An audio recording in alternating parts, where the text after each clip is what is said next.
Okay. Hey guys, I don't have a stand with me, so we're just gonna have to make do for a minute till I move to the other room. I'm getting ready for tonight.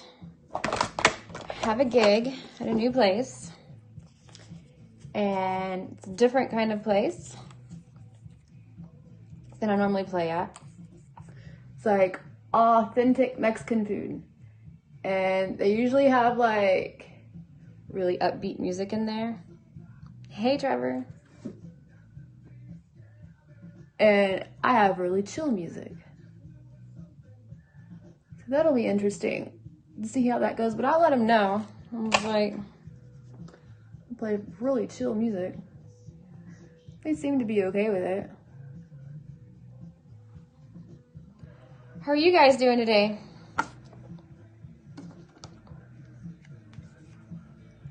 It's the behind the scenes.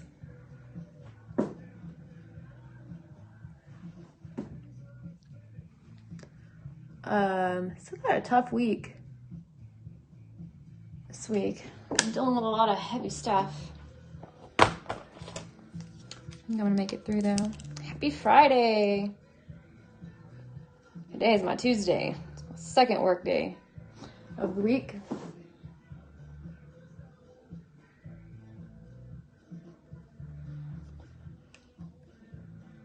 But I'll get to rest on Sunday.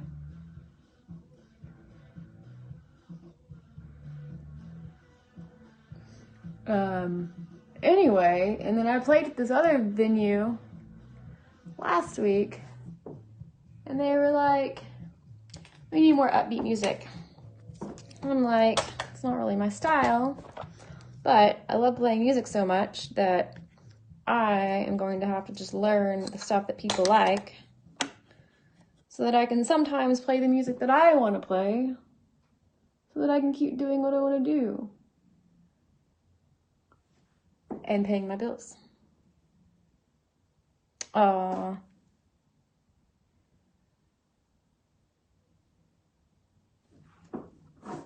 then I lost a gig at another place because, well, I've only lost a gig at one place, but it's because I'm not a songwriter and they want original music. That way they don't have to pay ASCAP for their music licensing. So, yeah. So I gotta write songs so that nobody will ever tell me no. Right? I just have to be completely diverse. Sounds like a solution to a problem. I think I feel a little manic today.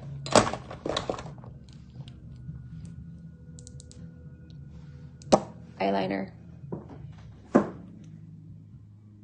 You guys are very quiet. Like 11 of you in here. What are y'all doing? Trevor's the only one talking. Hey, Mike. How are you doing? I'm putting on my eyeliner. I gotta get really close. Hey. Just talking about my woes.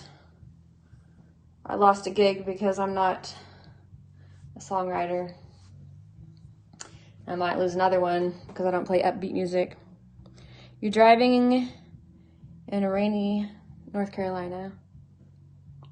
I'm stressed. You know, I am learning that I don't like being told no. I don't like being told that I'm not doing something right. And it's really pushing me to grow and expand.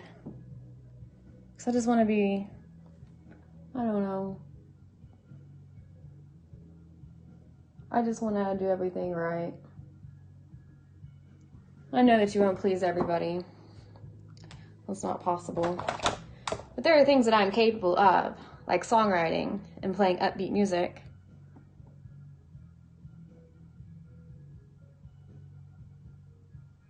Yeah, and I don't take criticism very well, and that's because I am so critical of myself. So I'm having, you know, like in the beginning of Periscope, I got all kinds of suggestions, and I would just be like, block. You can't block people in real life. You have to listen. It's not a very upbeat kind of person, you know, I'm a little sarcastic, but upbeat. But, you know, the more I work out and healthier I get, I think the more of a possibility that it is that I can grow and expand and do things that people want so that I can continue doing what I want to do. The songwriting, it's got to happen. Because I got a lot to write about and a lot to say. So, sometimes I get my mascara right, sometimes I don't. Yeah, it just gives me anxiety because I'm not very patient. I'm especially not patient with myself. Yeah, I do speak well, and I'm got a lot of expression, a lot of thoughts to get out. But I don't know, the songwriting just kind of, I gotta get past the whole fear of what are people gonna think about what's inside of my head or what my life's been like and, you know, whatnot. Let's see if I can, there we go. No, we're in the bathroom. Kind of like it without the light on. I don't need all that lighting.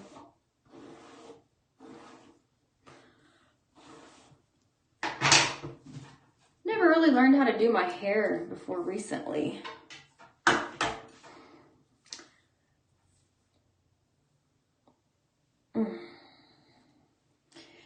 Yeah, it's just, it's scary.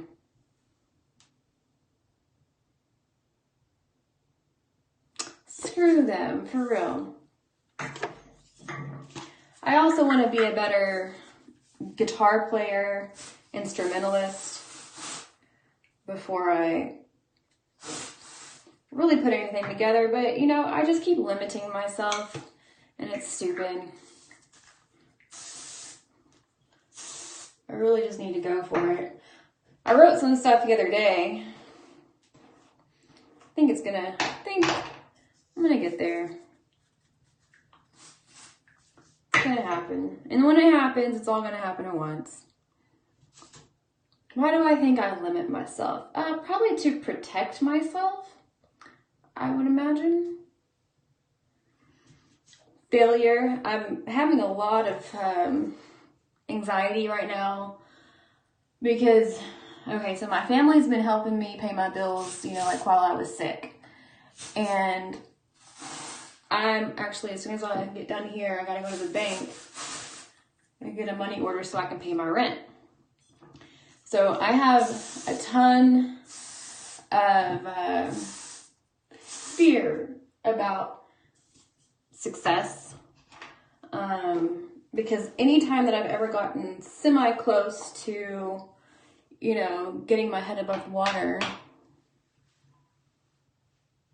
I do want it. I definitely want it. Every time I get close to getting my head above water, everything falls apart. And this has happened in my life probably once a year since I was, let's say, 14 years old. And things just fall completely apart and I have to start all over. And so now that I feel myself getting a little bit of success going on here, a little bit of stability and a little bit of hope for my future, it scares me because after that, everything just kind of falls apart. Yeah, I mean, I wouldn't say tough childhood in the way that like some people have like addicts for parents and they get abandoned and stuff like that. Mine was more of I lived in a very toxic household. My dad was verbally and mentally abusive to my mom, a little bit of physical. I didn't really witness a lot of that part, but it was just a very toxic environment. A lot of strong patriarchy and toxic masculinity.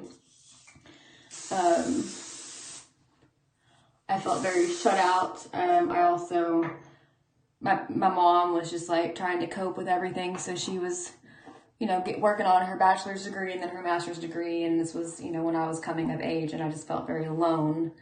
I don't know. Part of me thinks that I was sexually abused because I have some memories of things, but I think I was blocking that out. But anyway, when I was like 14, I started drinking and then smoking weed and then using meth. And then I was doing like cocaine and ecstasy, and having sex and just, all the things. So that happened fairly young. And then I got pregnant. Well, that escalated quickly. Yeah. And I mean, there's other toxic family stuff. It was just a very toxic environment. Okay. I just dry shampooed my hair. Oh, for sure. But, and I talked about this in counseling the other day. Like, I've set all these boundaries with my family, except for my mom. And they're not in my life at all after some things happened. So, the only family, I have a huge family, and the only family that I have that has ever showed up to my gigs is my mom and my stepdad. That's it, ever. And that's fine, because this is what I wanted. I need to be free of the toxicity, but I also have a lot of anxiety about the boundaries that I set. Absolutely. And I wrote a song the other day. I wrote the lyrics to a song the other day. I've got lots of lyrics. I just, getting it all out loud and stuff is a little bit of a different story. I've got pages and pages and pages of lyrics.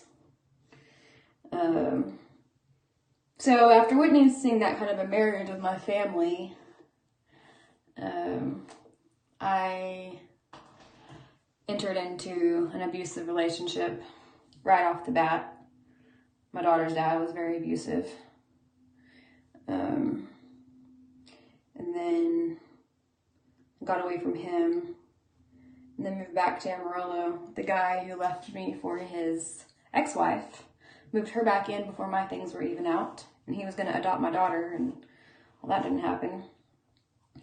And then like 3 weeks after that, I entered into a relationship with another very physically abusive alcoholic. So since then, I've lived on my own without, no male energy in the house. But, in like 2016, I quit drinking. Actually, my body just got so out of whack that I wasn't able to metabolize alcohol anymore. Like, I wasn't getting a buzz. I'd drink a whole bottle of wine, nothing. So I just started gardening and gave it up. He loved to give me constructive criticism. I'm actually in counseling. So I'm working at it pretty hardcore. Periscope's been really helpful in, like the financial assistance that I've gotten from you guys has all gone to my nutritionist, who's been helping me get better, and counseling and yoga and just getting well, and, buying music stuff and all that. So Periscope in itself has been completely therapeutic for me. Thanks, Mike. And then about 9 months after I quit drinking, I stopped taking Adderall. And then 6 months after that, I stopped the Xanax that I was on for, how long? I was on that for like 11 years. And then after that, my entire body just shut down. Got really sick. And that's when I stopped scoping last year. And now I'm getting better. I'm just focusing a lot of my efforts towards my in-person gigs.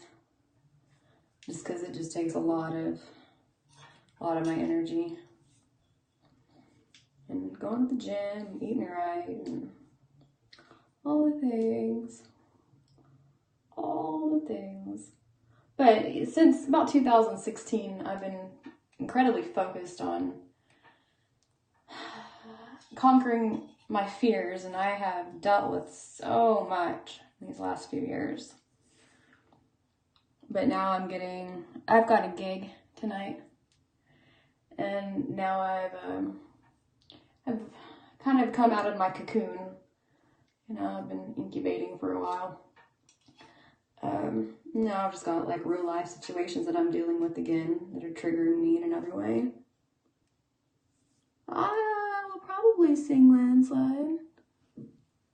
Do you get excited or nervous before a gig? It just depends on the gig, really.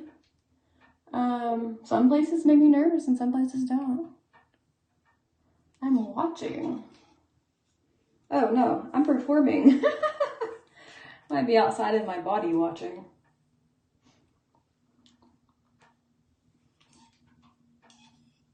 Man, this curling iron is hot. Well, thank you. But I do want to go as far as I can go with the music. I'm really happy with what I'm doing now. Very, very happy.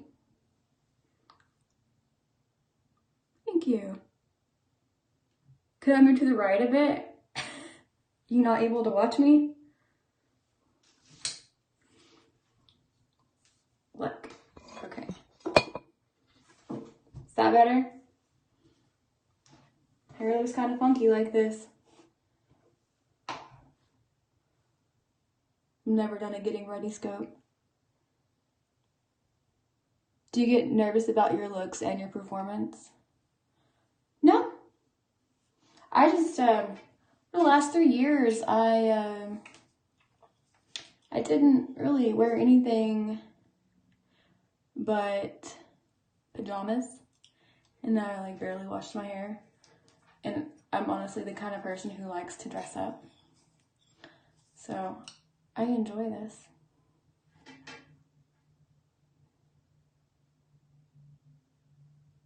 I'm making it. Oh yeah. No, I mean, I've really been pretty accepting of my body, and you know, I'm working out, but it's not really like a concerned how I look kind of thing. It's more like a health thing. Like, I didn't take any before or after pictures or anything like that. But I used to be very insecure about my looks. I never thought I was pretty. It just depends on the situation. I think I was like 22 whenever I finally realized like, oh, I'm not ugly. And that was when I moved to New Orleans and I just got hit on all the time. But for me, because of my sexual abuse and like rape history, when people are like, oh, you're pretty, and I'm like, well, there's more to me than that. No, we haven't really got to talk much, Mike, so that's why I'm going for it, just letting it all out.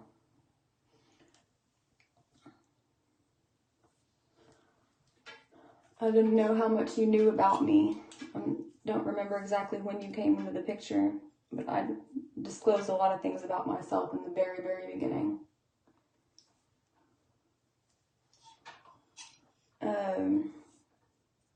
you know, now I'm in like pretty healthy relationship. It's really slow, but he's also a musician and a songwriter. I mean, he's got so many songs. He lived in California for a while. Oh, this is the first time you've ever heard this stuff. Okay. Yeah, a lot of my people on here, they know. Yeah, she does look like me. Genetics are funny like that.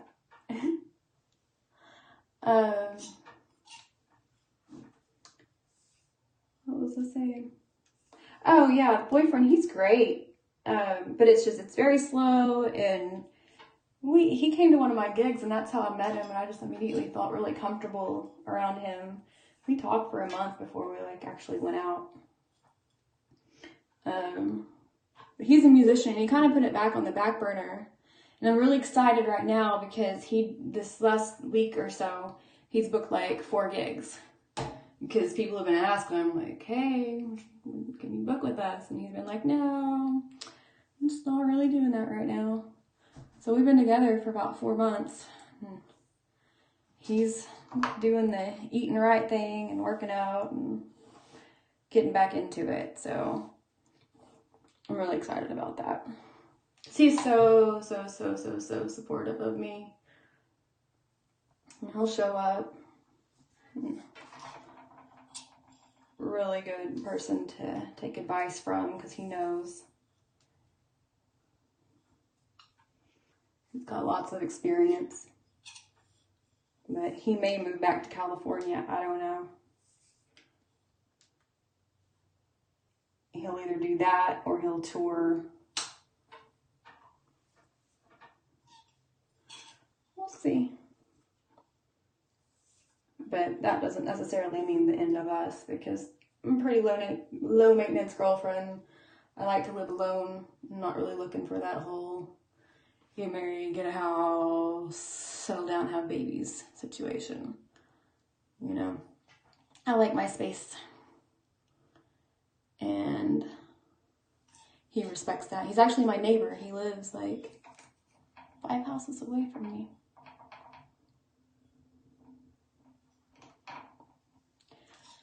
So it's good to be on the other side of the whole trauma thing, but I'm able to actually have a healthy relationship.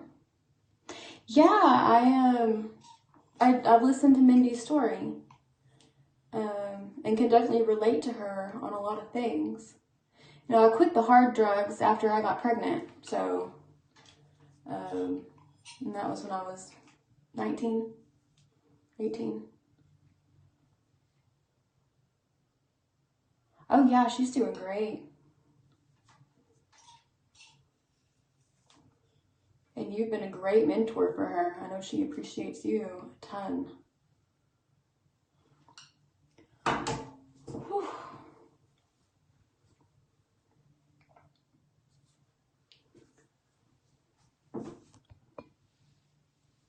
I feel very confident. I mean, there are things that whenever I lost that gig last week, I got weaknesses all over the place. I don't read books. I have really bad eyesight, and books just are hard for me to comprehend sometimes because of the, having to visually read the words. And I know people are always audiobooks, but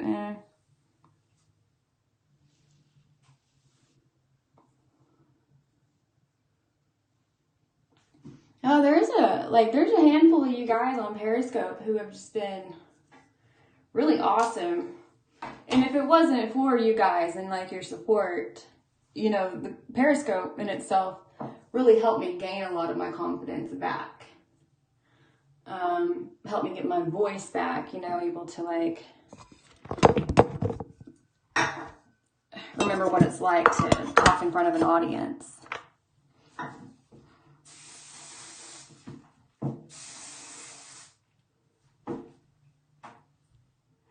Hey, Dr. Neil, how are you feeling? And it also helped me prepare me for the real world and setting boundaries with people. I'm sorry. Drink your waters, eat your vegetables.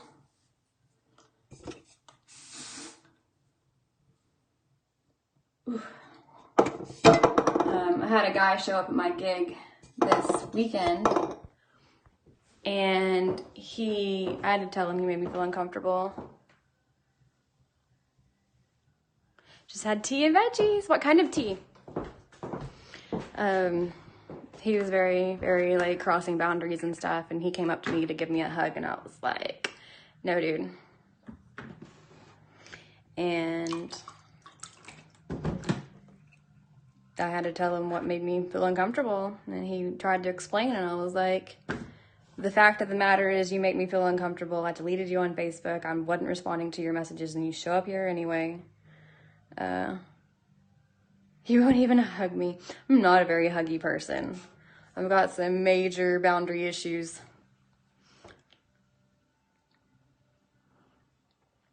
Gotta use some golden seal root.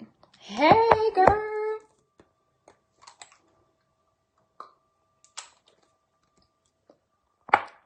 Daddy issues? Of course.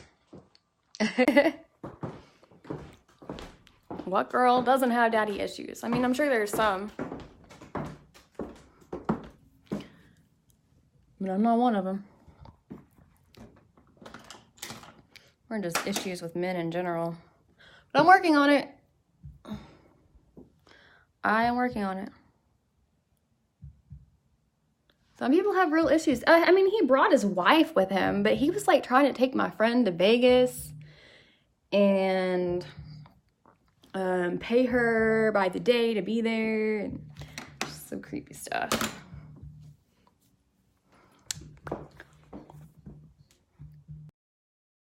Boom, gig worthy. Got this shirt at Plato's Closet for like $7. It's a used clothing store. Thank you. Thanks, Dr. Neil.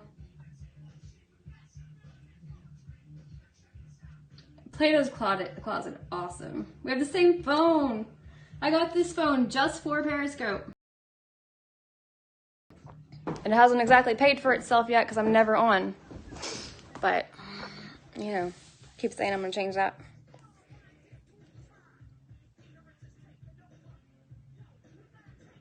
If they are creepy with me or like my iPhone. Yeah, I'm paying like $50 a month for this one. I don't know who this is. What am I gonna say? Yeah, like I get messages sometimes, and I just don't. Mine's $150 a month. It's just $50 for the phone and like $10 for the insurance. You just paid your phone off in January. That's awesome. Time to get a new one. So I don't respond to all the messages, and you know, if it's like there's this one guy that like there's like a whole list of like messages from him, and it's like, hi beautiful, you want to get married to me, and just like on and on and on, and I've never responded, and he just keeps sending them, so you just keep sending them. But I think some of that's just the nature of business. Put yourself up there. $200 for 3 phones and unlimited data. The kids in my preschool class are watching.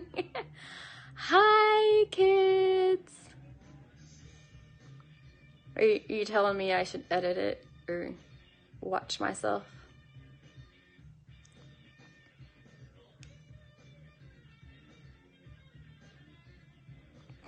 Yeah, it is unfair. It's fine. Okay. I wouldn't want to be a female. I mean, I think it's just, there are a lot of creeps, and I think that's another thing, you know. I don't worry about looking pretty because I don't put that much stock into it, because when you care about that, I don't know. I guess I've just learned to not care about it as much, because when you do look attractive, it brings a lot of unwanted attention. And so my association with attractiveness makes me feel a little uneasy sometimes. Thank you, Dr. Neil. And that's another thing, you know, some people are like, oh, wow, well, she's pretty, so, you know, of course she's getting gigs, and of course people are tipping her. And, you know, so it, like, devalues my talent, and that's annoying. So it just kind of pushes me to do a little bit better.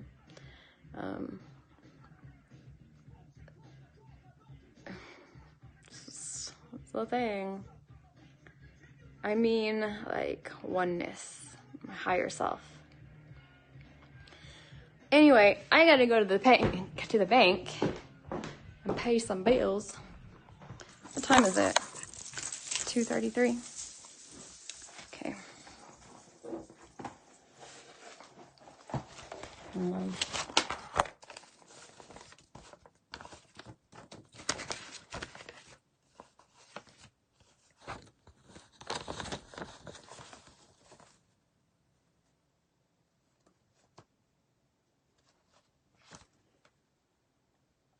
Oh, wow. Yeah, I don't want to provoke the perverts, so, you know, just, yeah. 5, 6, 7. Okay. Count my dollars.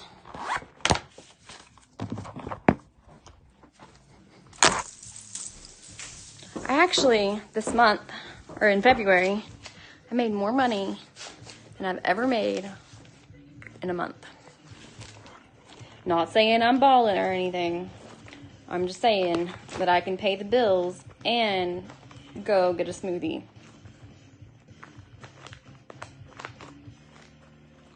So that's exciting. That is good.